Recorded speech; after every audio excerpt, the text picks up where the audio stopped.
Hello and welcome to JRock's Pop Culture Revolution. Actually, folks, this is something we're going to start doing more and more of. Today, we're going to call this Behind the Scenes of JRock's Pop Culture Revolution.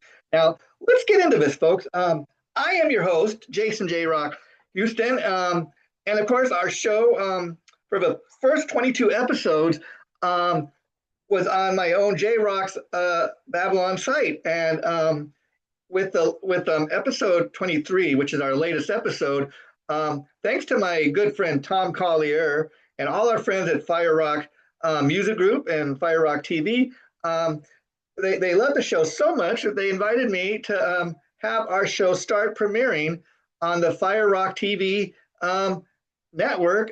Right now, you can go over to their YouTube channel and check out, like I said, with the premiere of episode 23, which is our episode on the classic 1995 Van Halen album, Balance. Now, let's get into it a little and talk about our episode on, Van Halen's Balance album. Now, this is going to be a two-part episode, and what you're going to start to see is that all our future episodes are going to start premiering on Thursday of every week. So you have something to look forward to every Thursday, a brand new episode. Now, in regards to episode 23, this is going to be a two-part episode, like I said. Why two parts? Well, that's not something we typically do. So just to know, if we're going to have a two-part episode, it's got to be pretty special. And the reason we're doing a two-part episode on the Van Halen album from 1985, Balance. Now let's remind everybody that was the final studio album with Sammy Hagar. And just last year, Van Halen reissued that album in a special 30th anniversary edition. I got the two CD set, and so CD one, which is primarily what we talk about in part one of the episode, which is up now, we focus a lot on the original album, the fact that it was the final album with Sammy Hagar, some interesting facts about the album that I thought you would want to be made aware of. The fact that it was a much darker sounding Van Halen album than we were typically accustomed to. That may have had a lot to do with a couple of things. First of all, 1995, grunge was king.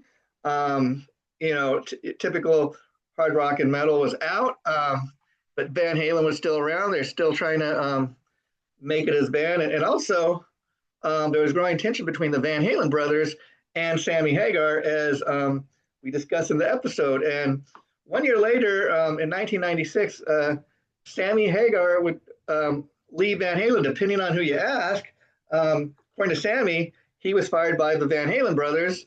If you ask the brothers, they say, no, Sammy left the band because he wanted to be a solo artist again. So again, we get into all that. Now, okay, so some of you may be asking, why do a pop culture show? Okay, pop culture is something that I found out that I really enjoy. I mean, how did I find? Well, I did a previous show called Gar Boris's Time Machine that I did. Had another great co-host, Gar.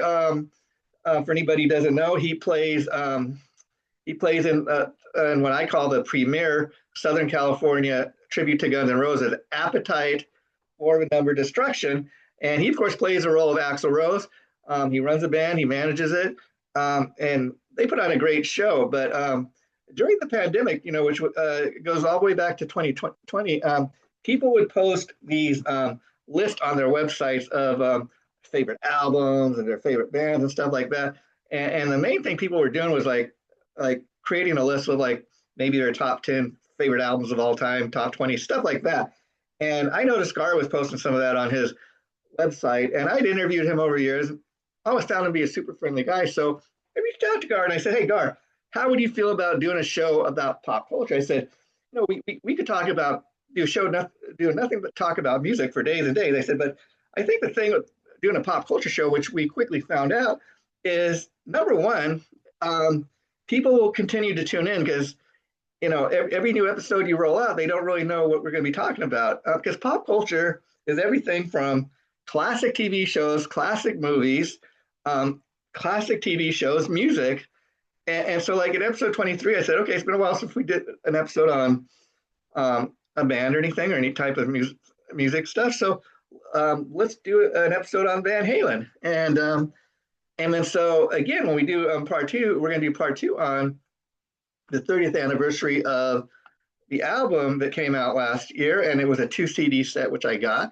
And CD two, we're going to focus on primarily in part two, where we talk about some of our rare tracks that are featured in the anniversary edition. We also get a live concert from Wembley Arena in 1995 on the Balance Tour. So there's that, and we're going to get also into a little bit about the controversy surrounding the album cover. Now, so that's a little history on why we do a pop culture show.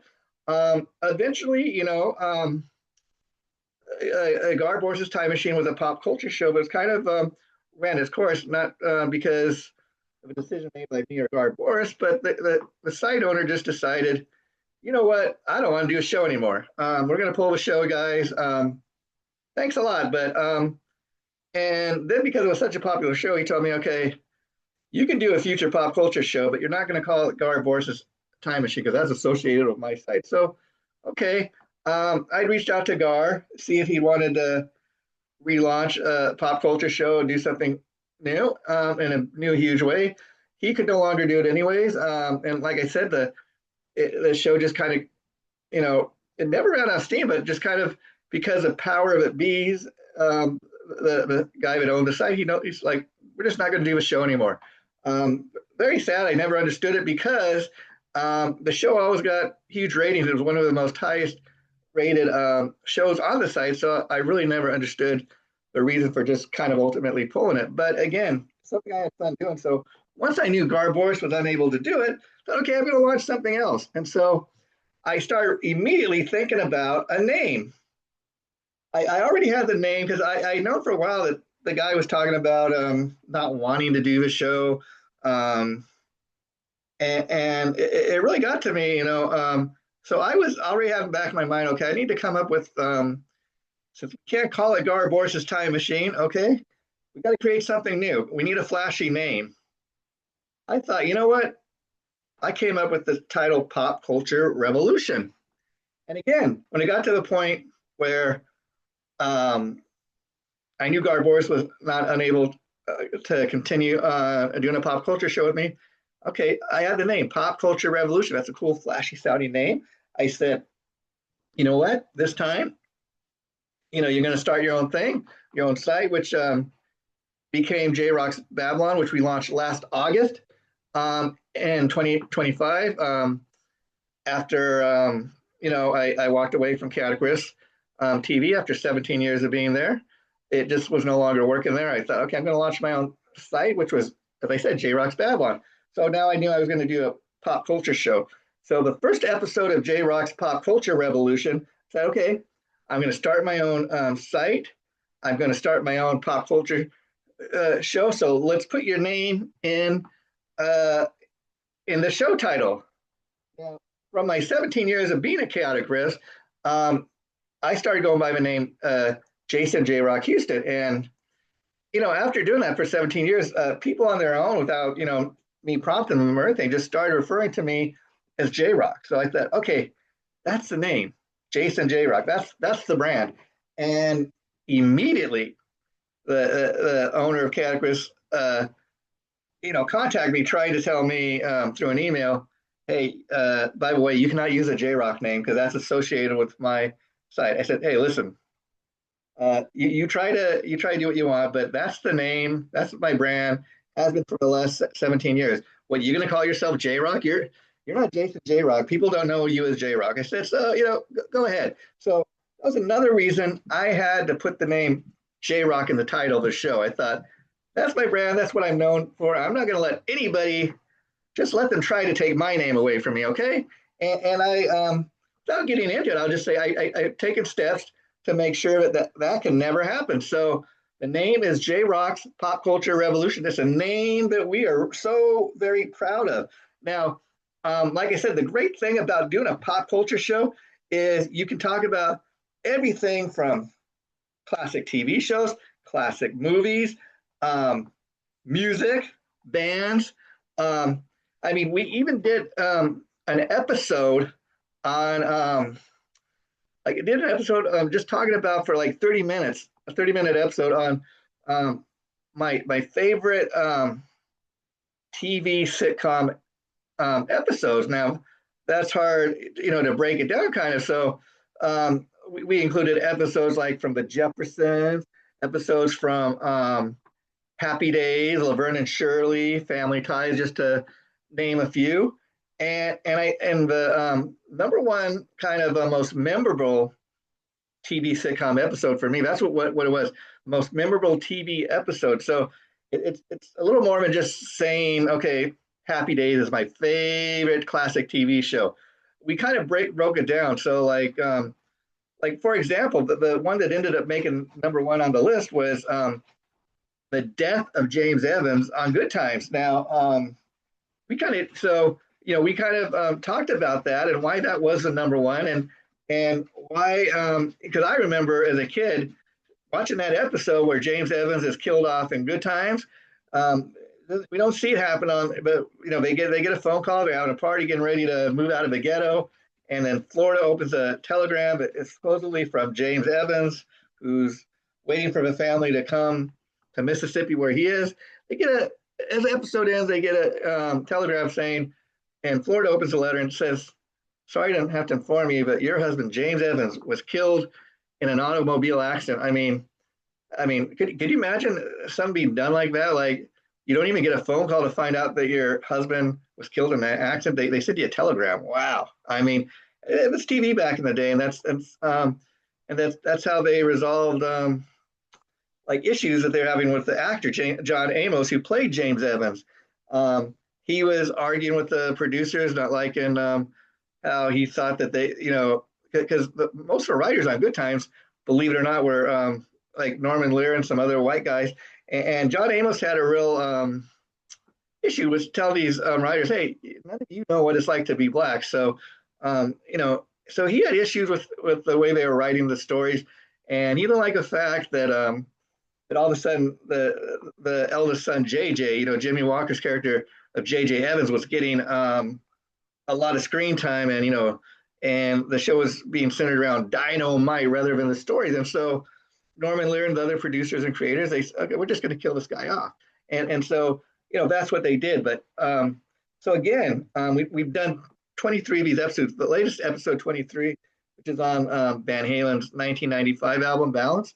That is the first one to go up on JRock TV. And I want to thank my good friend Tom Collier for allowing us to put the show on there. Again, what I'm doing now, this is kind of a behind the scenes to let people know a little more about the show and what it is and why we do it. I had people, all throughout my life. Another thing is I'm an old school guy. I mean, in case you can't tell, I came into the world, just for anybody wondering, July 4th, 1971. Okay, 54 years old. And so I'm an old school guy. I like to have physical stuff like this. Okay, the Black Lagoon. Okay, Old Yeller. A Looney Tunes collection. Okay, a Tom and Jerry collection. Why am I showing you guys this? Okay, because I want you to know that when I do these episodes, like if we're doing an episode like, let's say on Tom and Jerry here, okay, I will whip out my collection. Before I even sit down at the computer and record the episode, I will watch a couple of the episodes of Tom and Jerry, so I have material to draw from. I want people to know that when I do these shows, I do the research. Part of the research is going on the internet and finding out as much as I can on the subject. So like in this case, Tom and Jerry, I will either go to Wikipedia. A lot of times I go to Chat GPT because that's more modern. But I use both of these things, for example, for research on the show when I have to research stuff. So like off the top of my head, if you want to know who created Tom and Jerry, I can tell you, but I research it. I write it all down on like notebook paper, take notes, tons of notes. And then I read through the notes and I find interesting facts that maybe I wasn't even aware of. Like I know that I'm a big fan of Tom and Jerry, but off the top of my head, I don't know who created it. So I'm going to find out for you. I'm going to tell you, how far back does Tom and Jerry date? I'm going to maybe share, but I have this collection. They talk about specific episodes in the Tom and Jerry collection. So people know that I've done my homework. People know that I know what I'm talking about. I'm not just making stuff up, not just doing a show and say, hey, I'm a big Tom and Jerry fan, and I hope you are too because I love Tom and Jerry. And so since I love Tom and Jerry, go and check. No, we want to deliver a show that's worthy. We want to get educate you. We want to entertain you, and and I want to show you guys that I have the goods. I'm not just talking about being a fan of something. I mean, if I was not a Tom and Jerry fan, do you think I'd go out and buy this? I have this in my collection, and I bring it up too because another funny thing I've experienced in being an old school type of guy is I've had people come to me, hey man, why do you still buy DVDs? Why do you still buy Blu-rays? Um, Nobody else buys Blu-rays. Nobody else watches DVDs. I have to do everything like everybody else. I mean, I think the fact that I go and spend my money on this stuff not only shows you that I collected, but I have a passion for it, but that I know I'm talking about it. So that's why and then also I show you the stuff because okay, you know what? Um, a lot of a lot of times in looking for ideas and topics to do on each episode, like I pull out a DVD. You know what? I haven't done an episode on Looney Tunes. Let's have a Looney Tunes episode. But you know what? There's no rule that says, okay, done an episode on Looney Tunes, so we can never talk about Looney Tunes again.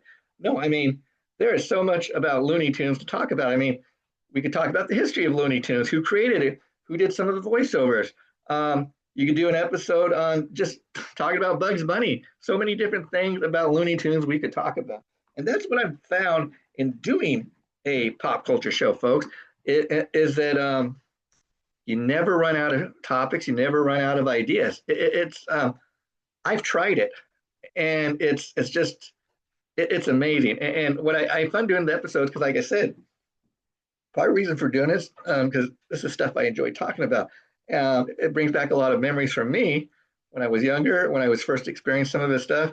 Um, something like the classic. I was talking about somebody that I plan to have come on the show. We're not going to reveal who it is just yet. For example, who's a big fan of like Gilligan's Island, the Munsters, and the classic Batman TV show. Now, like the classic Batman TV show, because of my age, like a lot of people, I caught that in reruns. But you know what? That was like but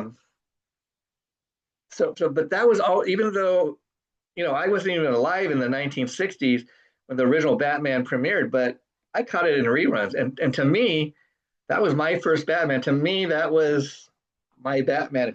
Even though it came before my time, just because something comes before your time doesn't mean it isn't any good. Um, and so that is why we do this, folks. And like I was talking with somebody else, who's going to come on the show and talking about all this.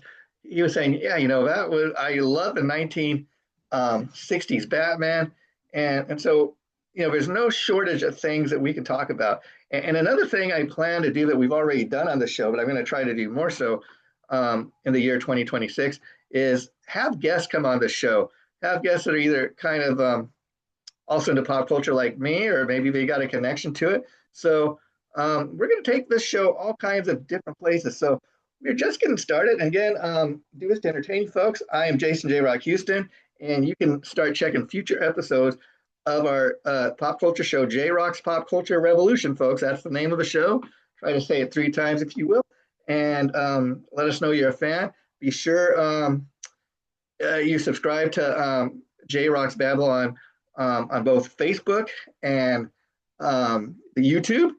Be sure you subscribe to the Fire Rock TV YouTube channel, where you're going to start seeing our future episodes. That's the only way you're going to know about future material. So thanks for checking this out, and we'll have more of these behind the scenes episodes in the coming months. But I just doing this to kind of let you know that we're moving the show over to Fire Rock TV to thank our friends there. Tom, thanks, buddy. And we'll see you over there, and thanks for doing this. Bye for now.